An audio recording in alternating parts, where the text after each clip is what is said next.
Today I'm making waffles. Just kidding. Let's grab some stuff to make lunch. The main ingredient for this dish is going to be squash flowers, and I'm only going to take the male ones because I want the female ones to produce fruit. The male one looks like that on the inside. This is what the female flower looks like. I already hand pollinated that one, so it should be good to go. I was grabbing some tomatoes and look at what I just found. A rat started eating one of these. So that means they're back in the garden. I need to set up more traps. I was waiting for this one for so long. So I'm gonna set them up on this side of the yard because obviously something's back. I also got the zucchino rampicante, except I accidentally stopped filming. I need a few onions as well. Maybe I'll grab this one. I have squash plants spread throughout the garden, so I've found another one. And then this is my favorite one so far, the scallop squash. And thankfully nothing has gotten to it yet. I have another container full of onions, so let's grab a couple. Ooh, maybe another one. Onions are just so fun to harvest. I'm gonna grab as many male squash flowers as I can find, just so that none of them go to waste. I'm also going to grab some peppers. My jalapenos are finally starting to produce. Oh, I dropped it, no! Oh, right here. But they're a lot smaller than the ones at the store, which is fine because last year they were even smaller than this. They're more round. I hope they're nice and spicy, but just in case they're not, I'm gonna pick a few serranos as well. I see some red serranos. Oh, here we go.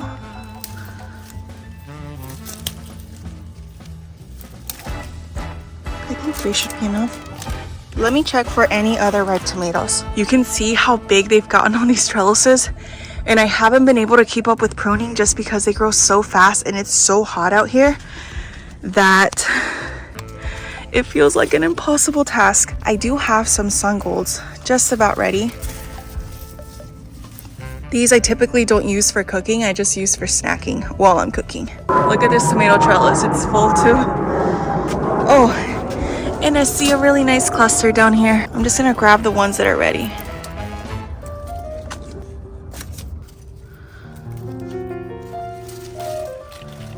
How pretty. Now that I know the rats are back in the garden, I'm gonna set up traps, but I also need to bag these grapes. There's another ripe tomato right here.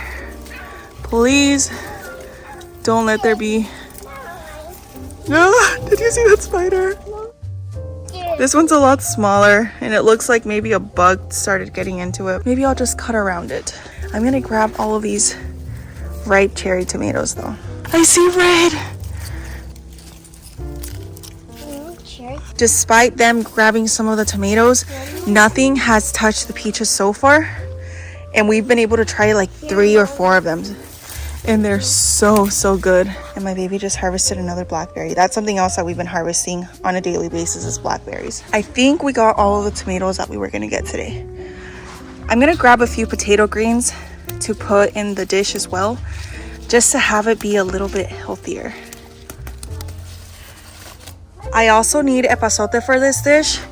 You can barely see it because it's hidden in between the tomato plants, but it's starting to go to seed, which is so crazy because I thought this plant loved the heat. I just need a few sprigs. And then for a drink, I want to make some mint lemonade. And I have so much mint right here. I planted a tiny plant in this container and look how quickly it's taken over. I also planted some oregano and sage, and you can barely even see the sage because of all the mint. That should be good. Now let's go make lunch. I went thrifting the other day and I really want to go back because I'm trying to find cute little ceramic bowls or even little wooden baskets to be able to house things like cherry tomatoes and keep things separated in my harvest baskets, because sometimes I feel like everything gets smushed if I don't separate it right away. And I wasn't able to find any that I really liked, so I'm gonna go again soon. I feel like with a thrift store, first of all, it's very addicting to go there because you find so many cool things. But at the same time, you have to constantly go to check, see what new stuff they put out, because more often than not, you won't find it on the very first trip. For the squash flowers, I'm gonna wash the inside really good, and then I'm gonna remove the, what is this called? Like where it houses all the pollen. For the onions, I tear off the outer leaves and as much of the roots as I possibly can. These are all the food scraps that I have left over, and this I'll just put into my compost bowl.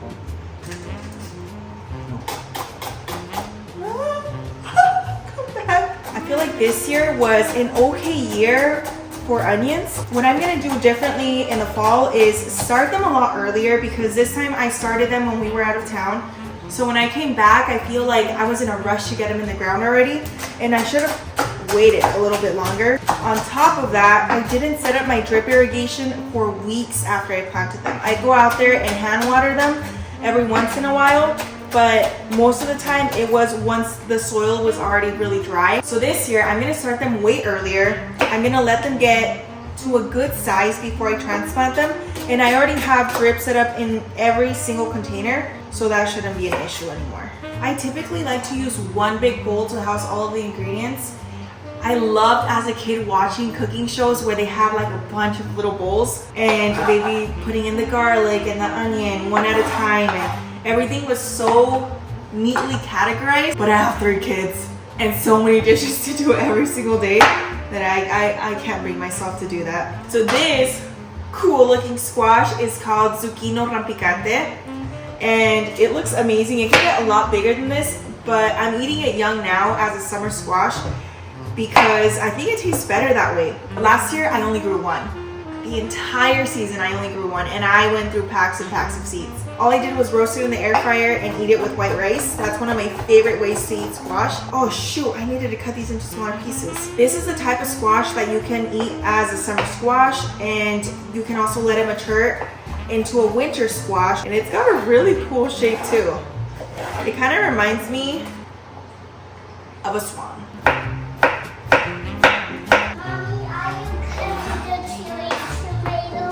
Not yet. Why, did you want one? Oh, sure. I have them washed. Here you go. How is it? Good. You know what? This is a lot of squash. Do I really need this one? Both or just one? Both? Okay, good call. You can never have too much squash, right? I'm gonna cut into these tomatoes. Ooh, look at the inside. I've never grown tomatoes like this. Look how pretty those are. Oh my gosh, that's the prettiest inside of a tomato that I've ever seen. And these are pretty small because the one that the rats got to was a nice sized one.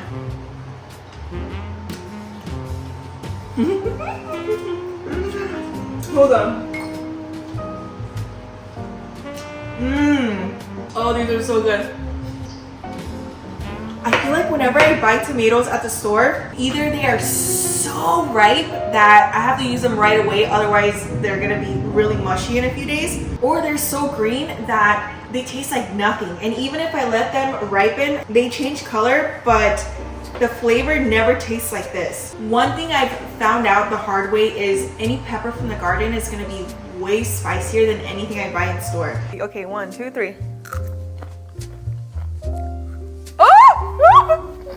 1, 2, 3. Oh! No! The sweet potato greens, I'm just roughly going to chop because I'm expecting them to turn into nothing. The squash flowers or flor de calabaza, I'm just gonna cut into maybe thirds, but I will cut off the stem. You have to try this one. Try it. This one is a different variety. What do you think? You want more? Okay, let me set them aside on a little plate for you. There you go. I started a bunch of tomatoes not that long ago, and some of them have already started germinating. I have them in my grow tent with a heating mat just so I can get a good head start, but I think I'm gonna start some more maybe today of the dwarf tomatoes. The indeterminates are amazing, don't get me wrong, but it's just so hard to keep them under control.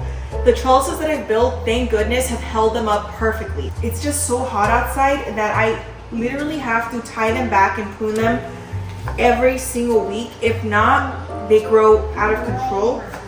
More? That's fine, that's what I grew them for. I grew them for you guys. I don't have an exact recipe for any dish really.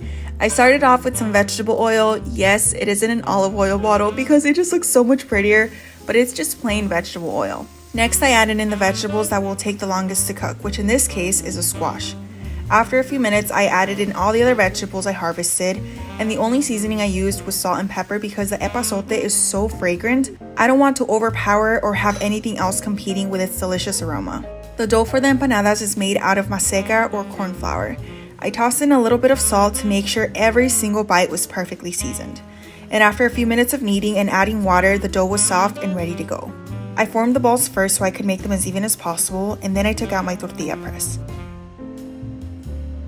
I grew up making tortillas ever since I was a child, so by the time I got married, I said I would never ever make another homemade tortilla ever again because I hated the process. Back when I was a kid, we used to cook the nixtamal, wash it, grind it, form the dough, and then make the tortillas. The process took several hours to complete. So when my mom first gave me this tortilla press, I stored it away for months because I realistically thought I would never ever make another tortilla in my life. It wasn't long before I started craving my mom's homemade tortillas again, so now every time I use this press, I think of her. I don't do the entire process anymore, I just buy the bags of maseca, and over the years I've bought new tortilla presses, but ultimately give them away because none of them work as good as this one in my eyes.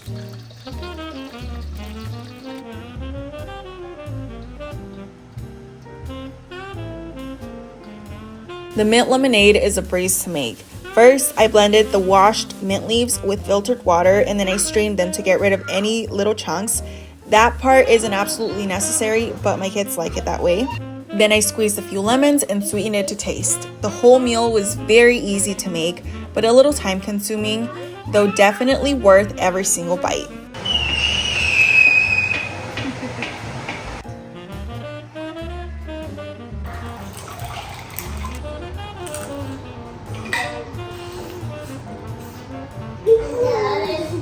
It is so good and melty and perfection inside. 10 out of 10. That would have been a perfect ending. So if you like happy endings, click off now. It's the next day and I caught it. I set up 5 traps yesterday. I didn't have beef jerky or anything, so I just used peanut butter and kitty food. Let me show you what the traps look like. And one of them. That's what the traps look like. Like it's the really big Victor traps. The ones made out of wood. They work really good. I set some up in different areas and it looked like nothing was getting them, so I was trying to find all the ones I set up, and then I got to the vegetable garden and I found it. My husband is disposing of the rat now.